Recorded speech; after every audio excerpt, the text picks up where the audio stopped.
Good afternoon, everyone. On behalf of all of us at Mary MacKillop today, I warmly welcome you to this special online event.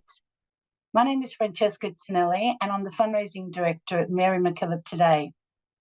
I'd like to begin our session by acknowledging the traditional custodians of the various lands on which we meet. Here in North Sydney, I'm on the land of the Camaragal people of the Eora Nation. We pay respects to elders and leaders, past, present, and emerging, and we acknowledge and respect their continuing culture and the contribution they make to life in our regions and communities. Inspired by a woman and led by the Sisters of St. Joseph, women are central to our story and the communities we serve. In recognition of this year's International Women's Day, we would love to share stories with you about the work we do to promote the voice and participation of women and girls. During this webinar, you will hear more about how your support is changing the lives of women and girls in Timor-Leste, Peru, Fiji and Australia. You'll also have the opportunity to ask questions about the work that we do. We are so glad that so many of you could join us today, and we're so grateful for your generous and continued support. By way of housekeeping, please be assured that you cannot be seen or heard by today's host or any guests. And if you do have any issues, please use the Q&A button at the bottom of your screen. You can also use that button if you'd like to ask a question at any time during the session. We would love to receive questions, and we'll do our very best to answer them at the end of the presentation.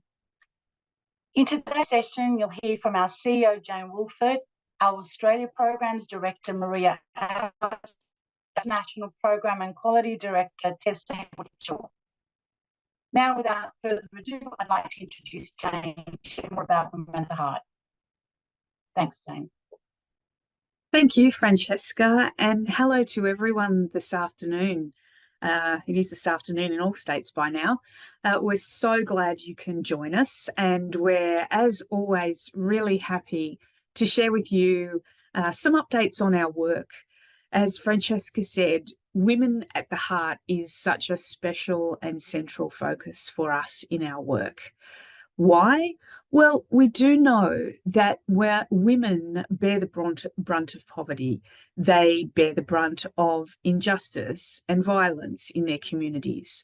And by working with women, we can bring about the greatest level of change. It doesn't mean we don't work with men and with families and with children. Of course, we do very much.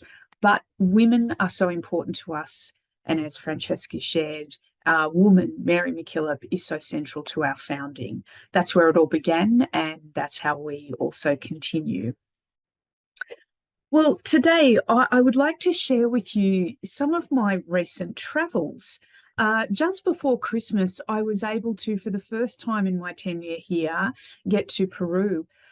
Peru is a very special country to us. The sisters began working there many years ago, and we've continued to develop sustainable programs over there in education, working in women's leadership, working in school systems or in schools themselves. It's very exciting work. It took a long time for the visit to happen for me because, as you may realise, Peru was one of the hardest hit nations on the earth, on the planet, by the pandemic. So they suffered a very significant number of deaths, of illness, and that's, exacerbated some of the challenges they had. So to do this, I'm just going to use a few photos, a bit of a travel journey. I wanted to start with this image here. This video is of us traveling through the south of Peru. As well as having women as central, women at the heart, we also talk very often about regional communities and rural communities and the most remote communities, that we need to reach them regardless of the journey. And you can see this journey here that we took was indeed very rugged. It really was astonishing to see this kind of landscape. Just to fill you in, to get to the communities we were working with down in the south here, we flew from Lima, the capital, down south to a town called Tacna, down towards Chile.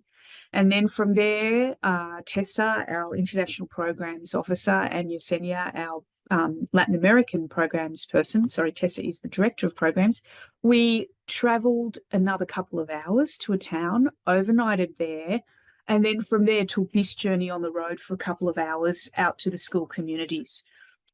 You can see that amazing piece of engineering there in the bridge across that valley. That was still actually being completed.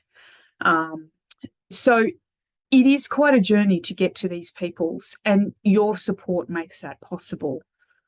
You can see in this photograph here that amongst this desert, this dryness, I thought, how on earth are people living out here? And when are we going to come across the community we're visiting?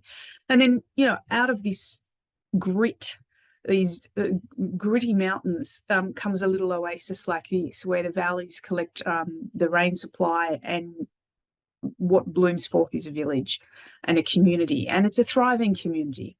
So I wanted to share that because, you know, so often here in East Timor, even here in Australia, we are travelling the hard yards to reach the people who need our support and who then get on and make it happen for themselves. Let's visit some of these people. This group here is a lovely group of young people. They are post-school youth who are working with our partner organisation, Kaiho, out of Cusco. And these young people are part of a training and youth entrepreneurship program, a youth leadership program, where they come together and they attend some classes, they learn leadership skills, and they also, as part of that process, started to develop their own project ideas and project concepts, research them, test them out, and then they have them kick off as projects that they'll be involved in. It's an interesting place because you can see amongst the girls in particular, some are very traditional, still in their dress, and others are wearing a more modern uniform. And they did dress up particularly well this day because they were presenting their final projects.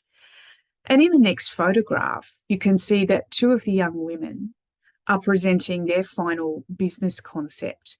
And what they had commenced was a guinea pig, guinea pigs in Spanish, or in the local language, Quechua, koi. And these guinea pigs are a major source of protein in Peru. I can't admit to having had a Peruvian guinea pig meal while I was there, but I'm told they're very tasty. And look, these are such a great agricultural project because the guinea pigs breed like guinea pigs, like rabbits, very fast, and they're easy to maintain, and you can keep them in large sort of big cages together where they live quite happily, and they eat, you know, local veggies. So they're very easy to breed, it seems. Unfortunately, these guinea pigs are destined for meals, but, you know, this is very important, as I say, source of protein and source of nutrition, especially in these far-flung communities that we saw. So it's really great to see these young women really active in setting up their businesses. Take you now to this group of women of varied ages who we also visited. And they are part of a civil participation women's leadership program. These women came together to meet us. They heard we were coming and were aware of the support we bring via you as our supporters to their work. They have gathered over the last couple of years and learned a great deal about their rights as women in Peru. And you may ask, as I did, you know, women's leadership, what does that mean? What does that look like? You know, what kind of impact are we really making there? And why do we go down this road in terms of program support? And I guess when you look at the statistics on for women in Peru, the UN tells us that 1 in 3 women will likely suffer from sexual or physical violence from an intimate partner in their lifetimes. And in the year before last, in 2022, there were 137 femicides documented. That is, the murder of a woman. And so it is a difficult situation for women in Peru and in many countries, but particularly there. So women learning their rights, learning about leadership, and also participating in the political process is so important. So Peru has changed the law where there needs to be there are a designated number of women that must be elected as part of local politics. And so as part of this, our programs are training women and supporting them with the resources and the skills they need to perform that role and to support them to run for election. Can I tell you about two of these women here? Yolanda talked to us this day about the program, and she said, I didn't know a lot of things. Now I can speak on behalf of women. I didn't study. I would get discriminated against. They would say, why do you want to study? All you need to do is look after the animals. I go to other places in these visits as part of the leadership program, and they are very organised. There are laws for women to be involved in government as much as men. Our destiny as women is not to suffer. I see that you also care about us. I feel here I am among sisters. Let's work together as sisters. We see ourselves in the council. We need to be taking our proposals forward. We need to give our votes to women. There are people with disabilities, and we need to look after them as well. Sometimes people may laugh at us, but it doesn't matter. We see these as just some rocks in our path. We have to move these rocks. And I took down those notes as she was speaking because I really was so impacted by meeting with this group of women who shared so much of their intimate and personal stories of leadership and what it meant for them, and the request to us at Mary MacKillop today to keep them in our hearts and to maintain this program.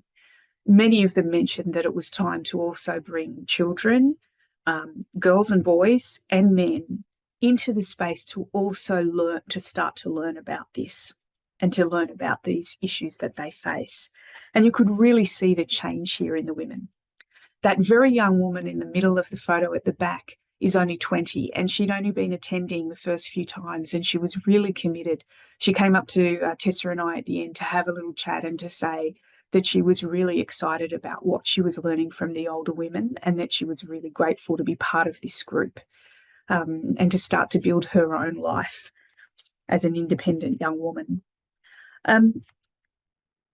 Moving along here, I just wanted to share with you one little touch here about the hospitality of the women we met.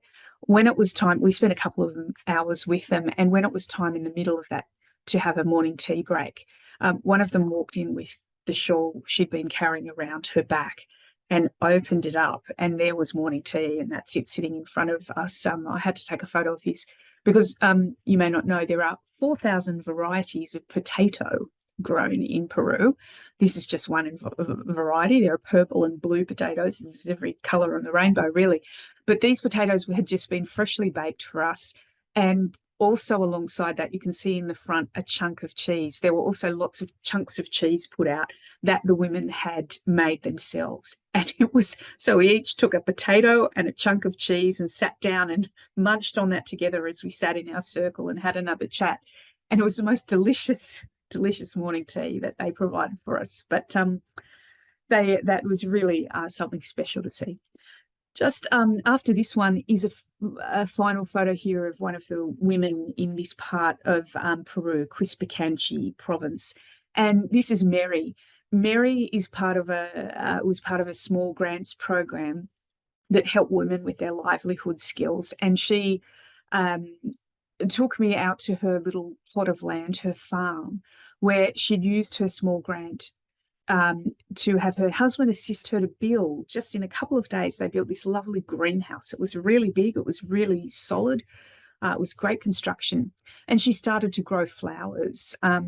She grew those roses that I'm holding there. She gave those flowers to me. insisted on chopping some off her vines as we were there talking. And the thing about roses is they're not commonly grown in Peru, and they did need that sort of hothouse to grow in, that greenhouse, because of the cool nature of the weather at times of the year. And she grows them at scale. It was a really big crop she was growing there, and harvests them a couple of times a year on special occasions so that she can sell them at the markets in bulk. One of those occasions being Valentine's Day, Christmas time, and peak times like that.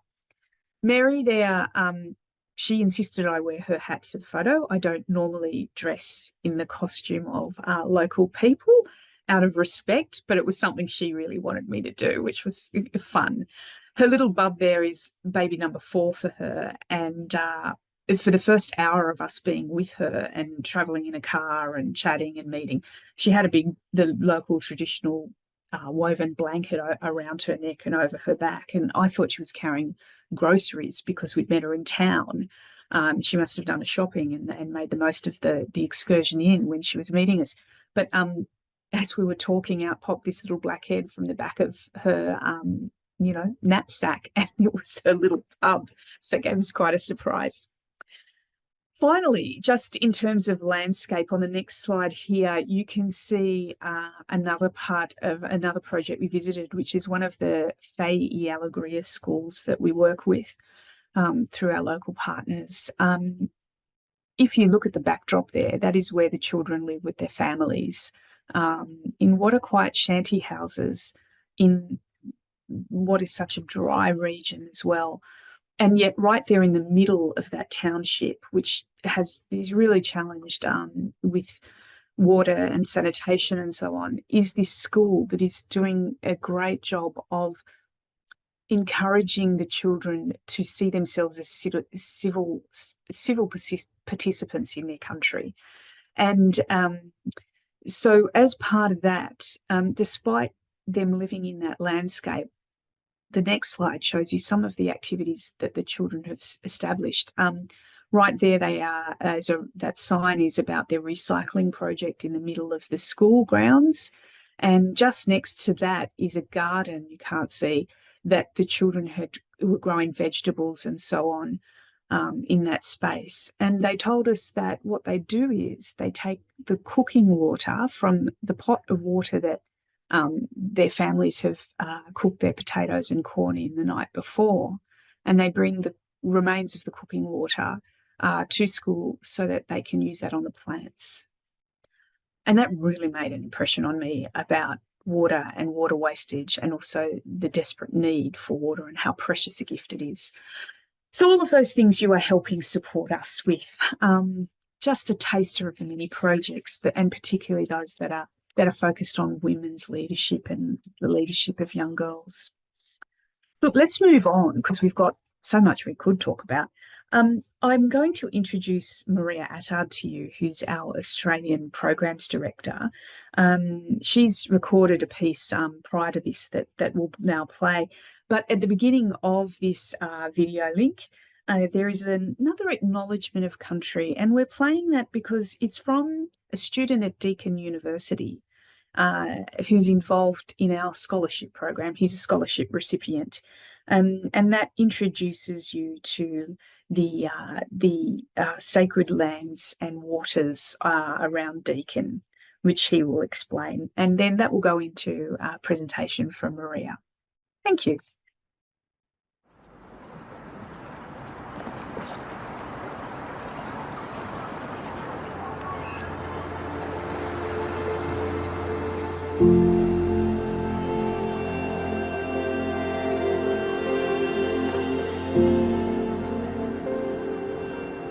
Deacon University would like to acknowledge the Wadawurrung people, the traditional custodians of the country on which our Warn Ponds and waterfront campuses are located.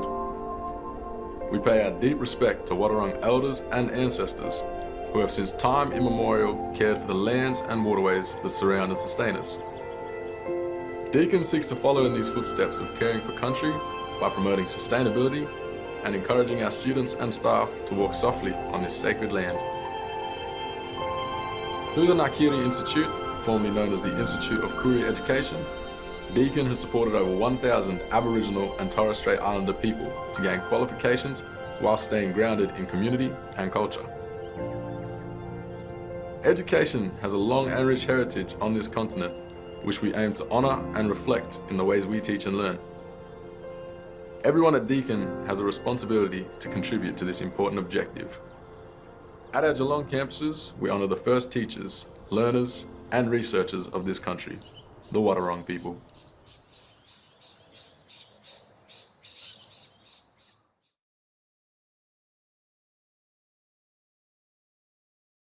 Mary MacKillop today.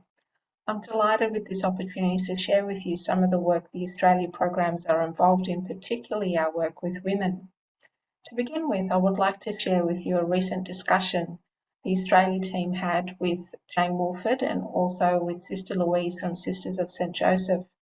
We were pondering on the question, who is Mary MacKillop today in Australia? As Sister Louise said something quite profound that really impacted all of us. She said, "We are with the people of the people embedded in the landscape." And that really rings true for the Australia programs. Hello, my name is Maria Attard and I'm the Australian Programs Director. So one of the programs that I'd like to talk to you about today is our Community Grants Program.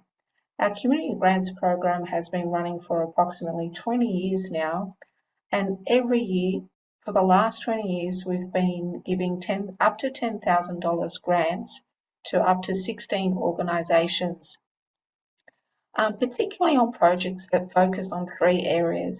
One, that promote equity in education. So for example, extra tutoring or homework help, additional music and arts programs.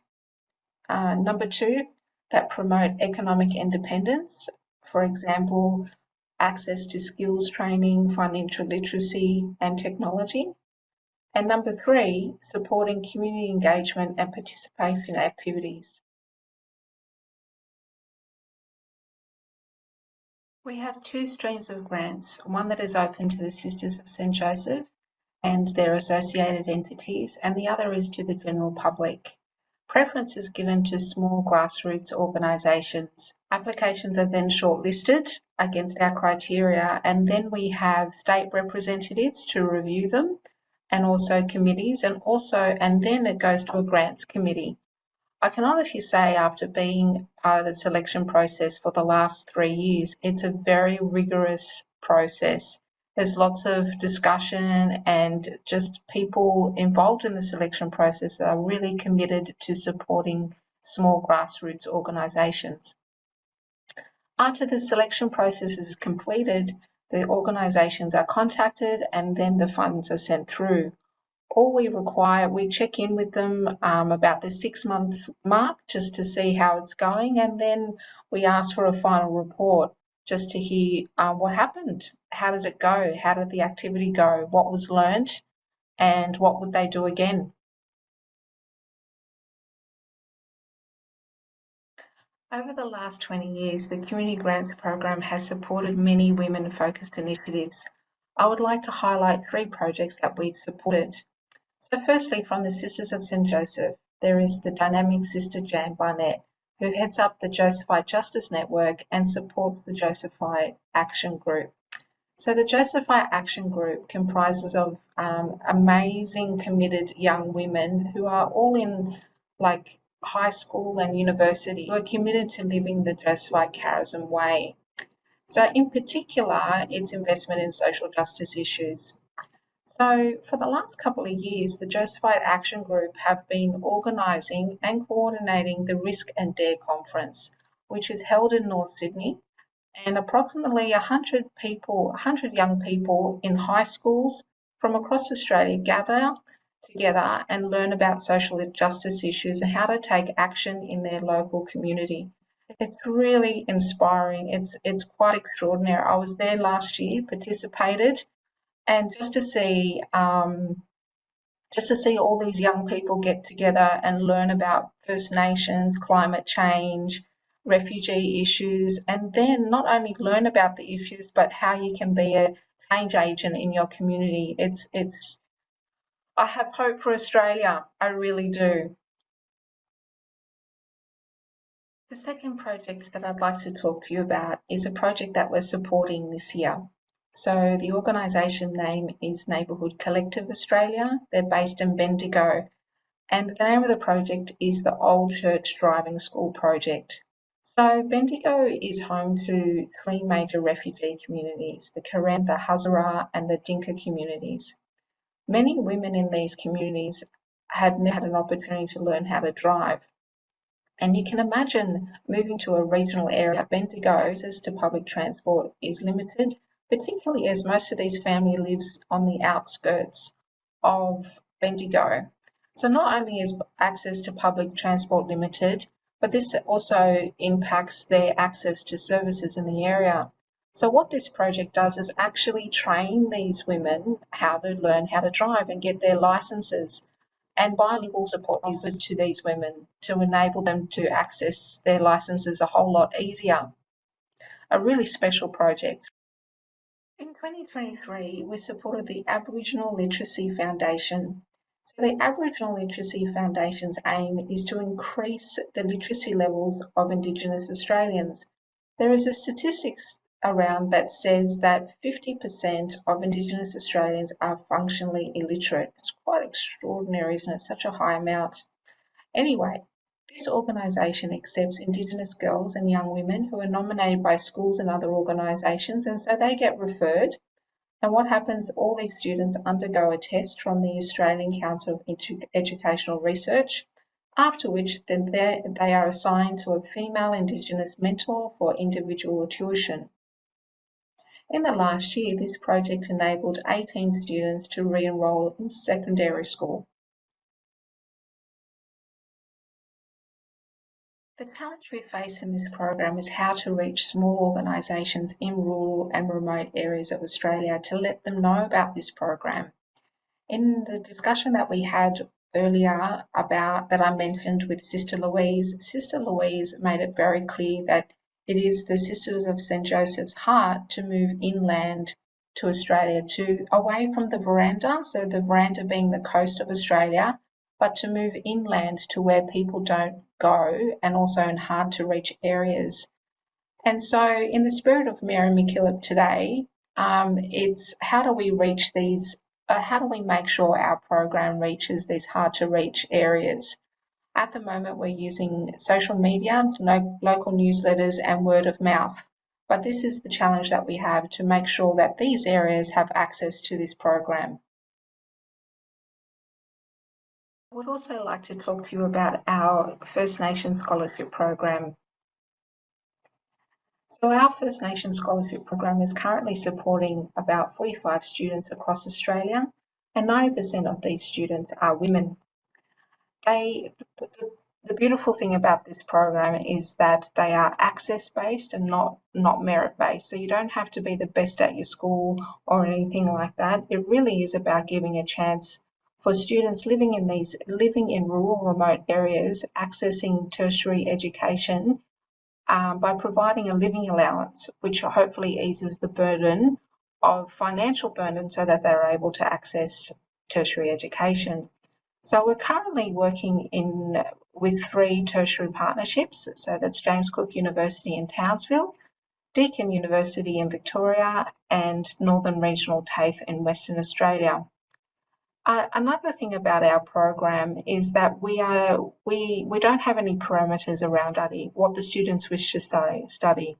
So, for example, we have a lot of students that are interested in primary education, nursing, forensic psychology, becoming doctors, midwifery.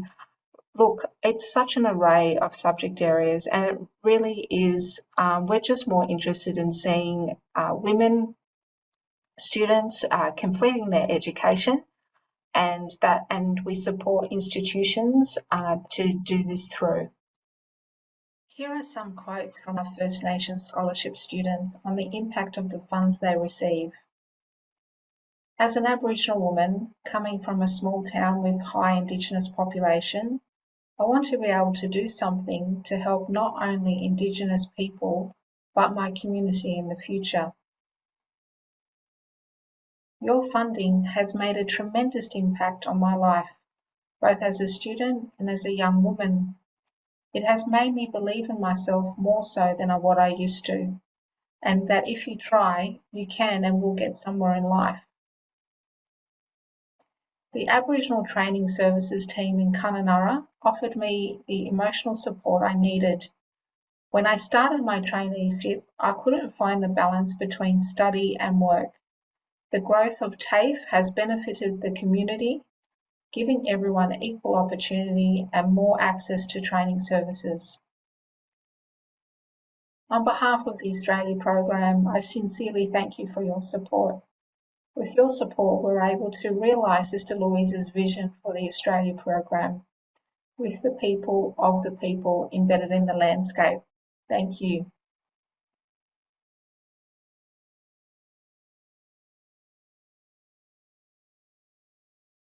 Good afternoon, everyone. My name is Tessa Hammond-Mitchell, and I'm the International Programs and Quality Director. I hope you enjoyed that really wonderful update from the Australian programs and from Maria. So now, before I go into sharing with you a little bit about our programs internationally, particularly in Fiji and Timor-Leste, I'd like to introduce a video that you're about to see that I actually filmed in Fiji a little while ago with one of the participants from our project Altha, which is one of the projects we work on in Fiji with one of our partners there, Altha.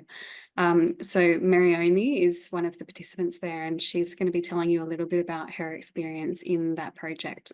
So I hope you enjoy it.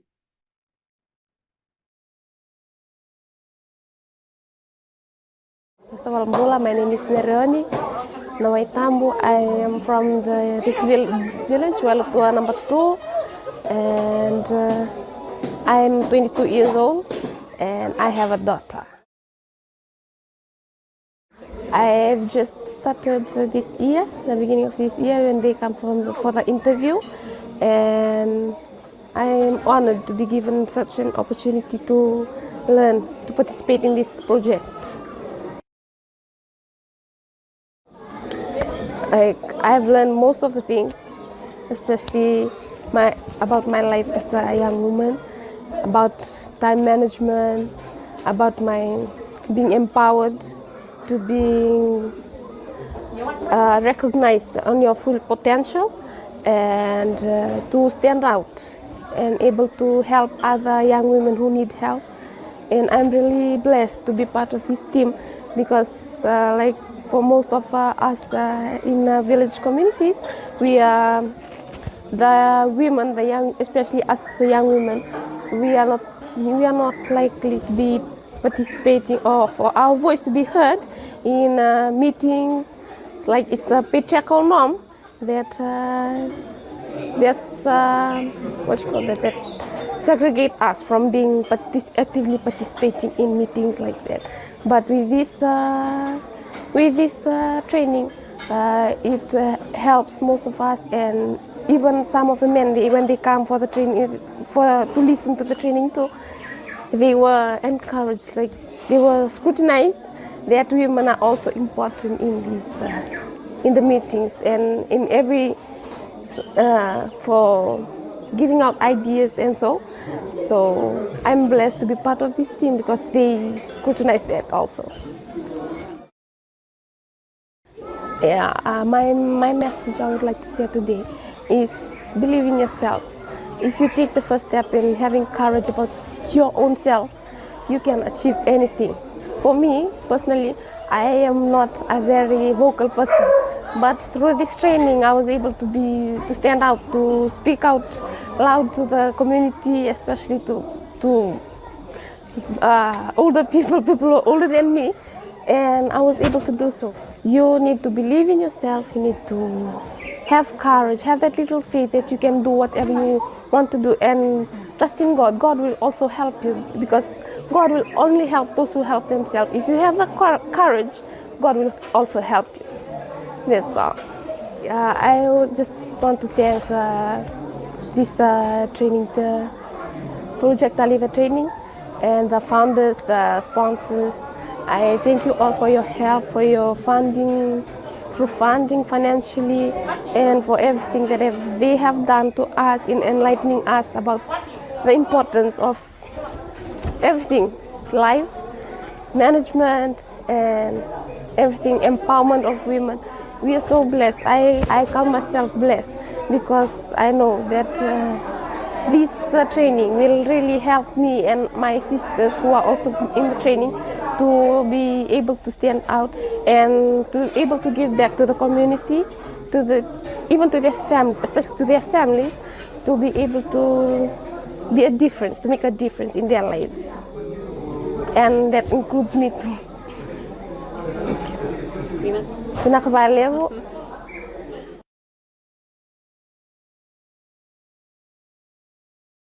So that was the wonderful Marioni from Project Altha project. As you would have heard from her, she's an incredible young woman and has overcome a lot of different challenges in her life, and is really benefiting from participating in this project.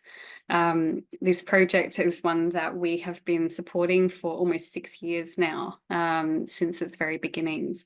We developed the concept together with our partner Altha in Fiji, and what they do through Project Altha is work with young women from remote and rural communities across Fiji, in the west, in the north, and in the central division of Fiji.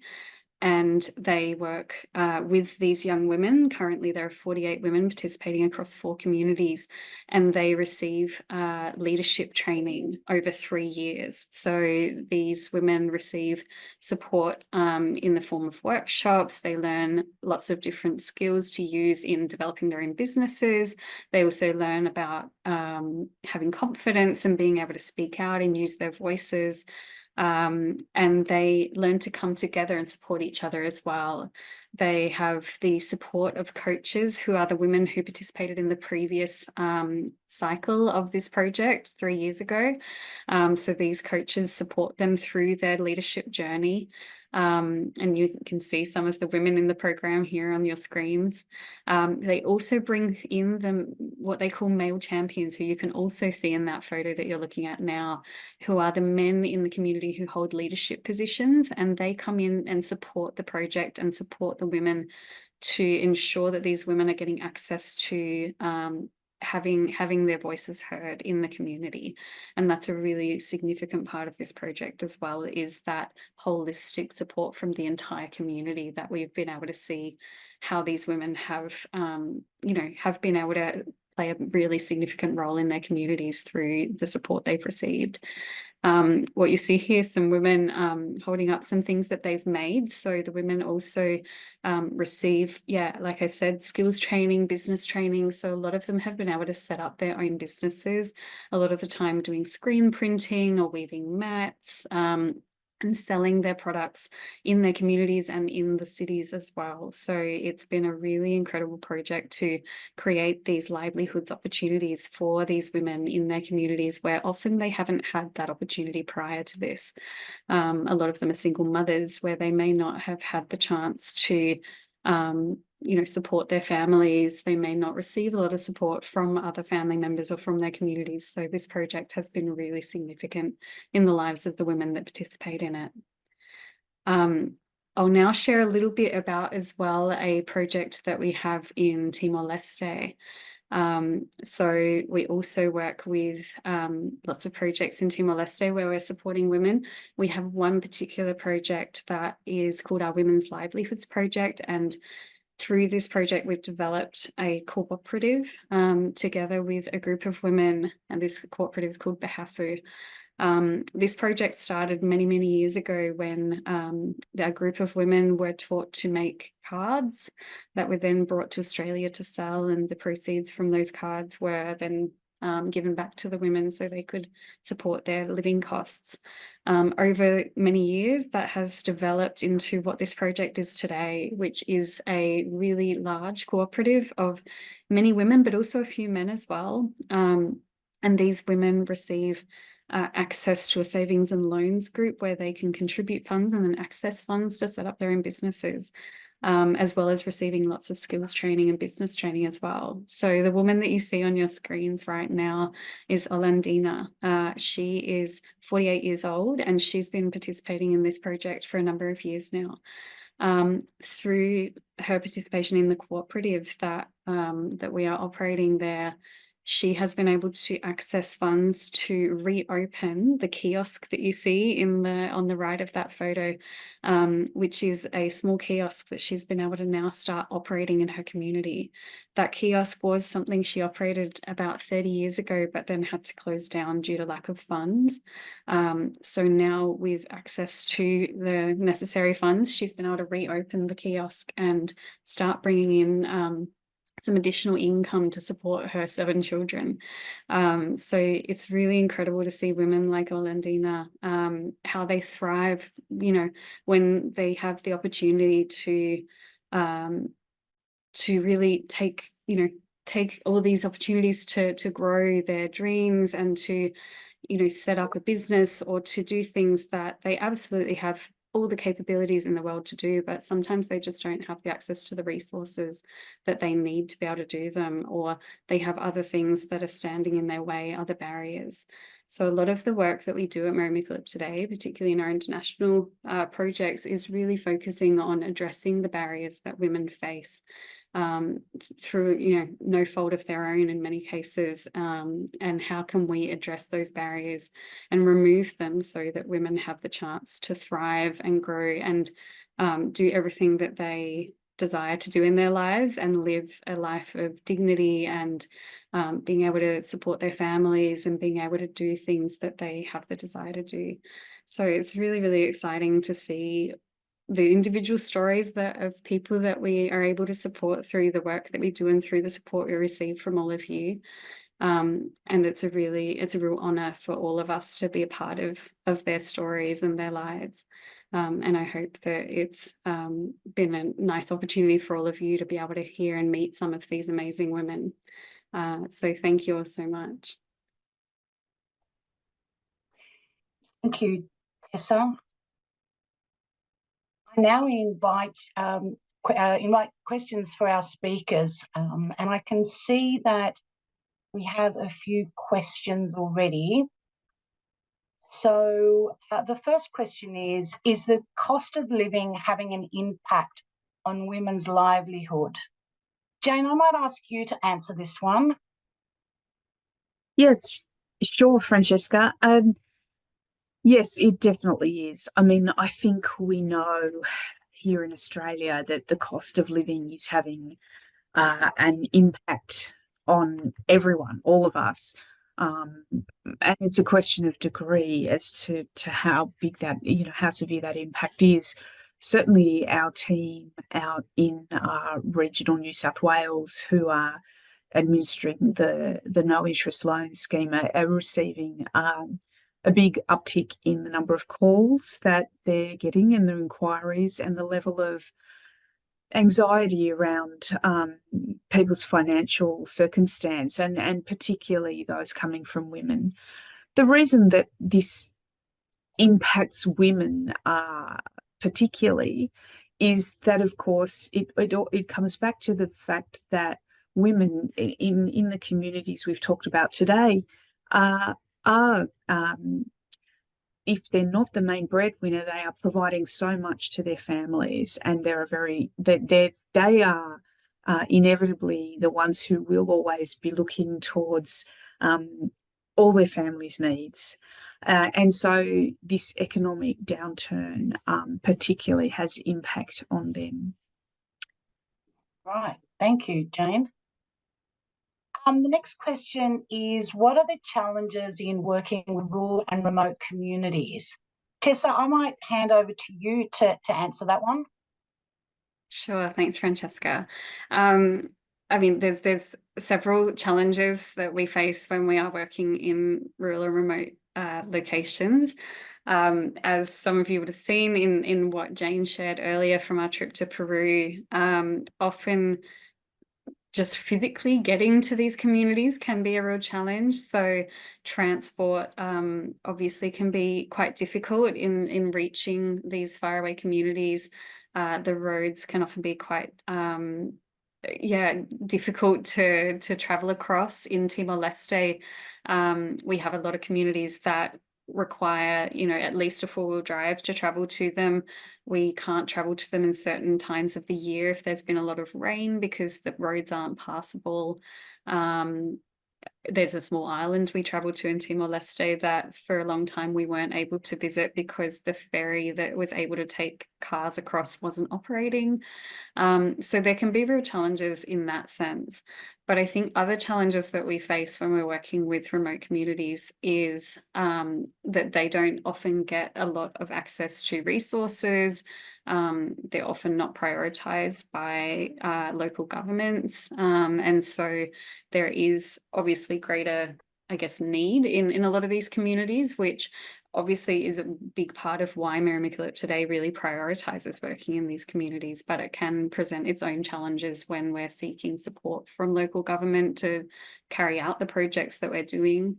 I think for the people themselves who live in those communities, they often face a lot of challenges of their own in terms of employment opportunities, education opportunities. There's often a real lack of quality education in these areas, whether it be in Australia or whether it be overseas in the communities we work in internationally. I think that's the case across generally across a lot of countries where levels of education are a lot lower in remote areas, and the employment opportunities are often quite challenging. What it also can mean is that if we're working in a remote community, the participants or the people that we're working with might change quite a lot. You know, the group of people might fluctuate because they may be migrating to cities to be able to access more opportunity. So yeah, there's a long list of different challenges that we might face in working in these communities. But again, like I said, that, you know, really emphasizes for us the importance of working in these communities. And what we say, you know, is what Mary said around reaching the margins. Like it's often people living in remote areas that have the least access to opportunities. So it's our responsibility as an organization to do what we can to continue reaching out to these communities and doing what we can to bring the support that we have available to them, regardless of the challenges. I hope that answered the question. Yeah, no, I think it did. Thanks so much, Tessa. There's one other question. I think, Jane, this might be one for you to maybe answer. How impactful is the work of Mary MacKillop today in the communities you've presented on? Are you seeing a positive change? Oh, yes, definitely a positive change. When I think about that group of women, you know, we're in Peru where we had the 2-hour conversation about what the experience was for them. It literally was a couple of hours of one woman at a time sitting in that circle, standing up, expressing the change that they'd seen in their lives, and the empowerment they felt from being supported to run in election, to being elected, to having their the skills and the knowledge and the support that the program gave them, and how that in turn, you know, so many of them mentioned taking away fear, that before they had been fearful and now they don't have this fear, that they needed to share these skills with their children and with the men in their communities, this kind of growth. And I guess that's one thing, one way that improvement happens. But then, you know, going back to actual concrete things like livelihoods and seeing that expansion of livelihoods. I mean, I think about the farmers I met a few months ago in Timor who, you know, their gardens and their crops were growing so much better from the agricultural learning that they were part of as part of Mary MacKillop today's trainings that our wonderful Timorese staff were running. And, you know, them experimenting with growing now vanilla as a big crop. And then as well as that, they had commenced these small grants, microfinance grants in their community. And you could see the trust in the community build. And there were several women in that community who were talking about, multiplying their savings, being able to pay back a small loan because they'd used the loan to build a business.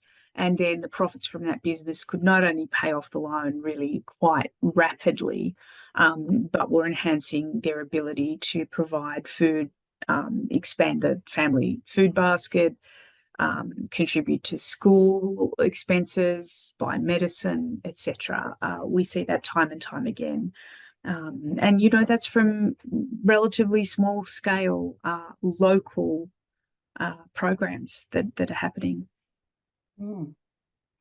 Thank you. Thanks, Jane. Thank you, everyone, for your questions. And thank you, Jane, Maria, and Tessa, for your wonderful presentations today. And a big thank you to all of you for attending our webinar today. I'll now hand over back to you, Jane, for some final words.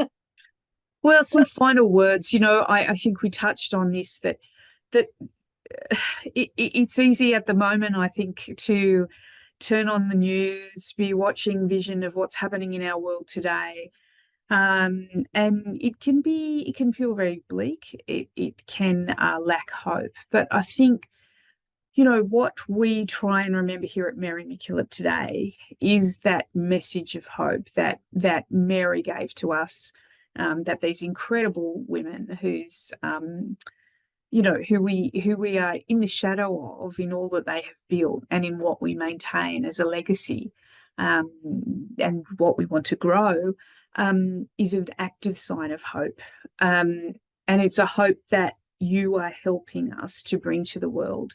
And, our focus, where we hold women at the heart, as one of our very treasured values, I hope today has been a way of sharing what a difference that really does make, and how we can have that hope, and we can take joy in the positive developments that we can make. We can change the situation for those who need it so much. So I thank you very sincerely. I know it's a difficult time. Not everyone can give or give as much to us in terms of financial contribution. But for those who can, we are entirely grateful, and we encourage that to continue, because we want to keep these amazing programs continuing. And keep us in your prayers and your thoughts as well. That's really important to us as well. We're very grateful. Thank you.